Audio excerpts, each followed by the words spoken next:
The whole liveset template consists of 24 channels, dozens of custom effects, and hundreds of MIDI and audio clips. There is a lot of going on under the hood, tons of intricate MIDI connections, heavy template customization, and much more. In this video, I will showcase how to access and take advantage of every feature built into the template using the Launchpad and Launch Control XL. The first fader controls the volume of the main drum groove. Top button switches between a sequence with and without a drum kick, and the button below reverses the drum groove. The first knob controls the high-pass filter for all three versions of the main drum groove. Second fader controls the volume of an additional drum groove channel.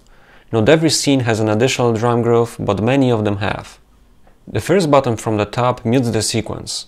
The second button in the row triggers this custom effect I made that distorts the sound of the main drum groove.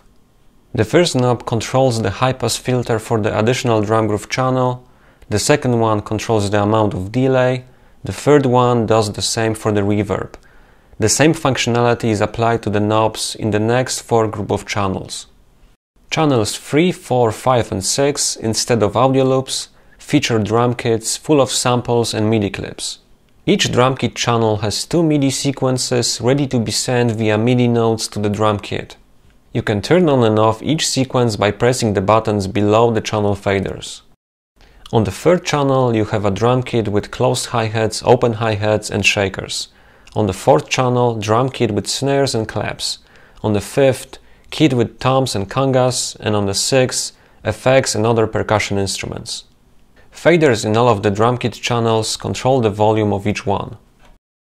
Channel 7 is housing the synth loops and bass lines. Fader controls the volume of the main synth line, and the middle knob controls the volume of an additional synth line.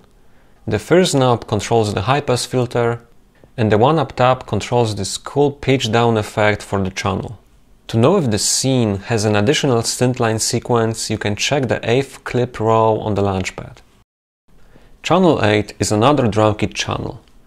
It plays the same set of crash cymbal sequences in every scene.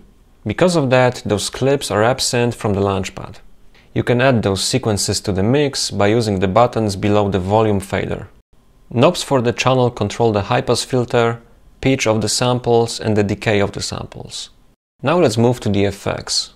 The four buttons on the right trigger respectively low-fi effect for the main drum groove, similar effect that is applied to the whole audio output, flanger effect on the master channel, and an effect called frequency finder that does weird things to the sounds.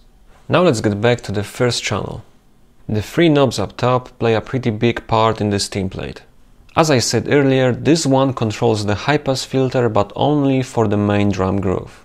The second one controls the high-pass filter for the four drum kit channels in the middle. And the top one controls the high-pass filter for every channel excluding the channel with the crash cymbal sequences.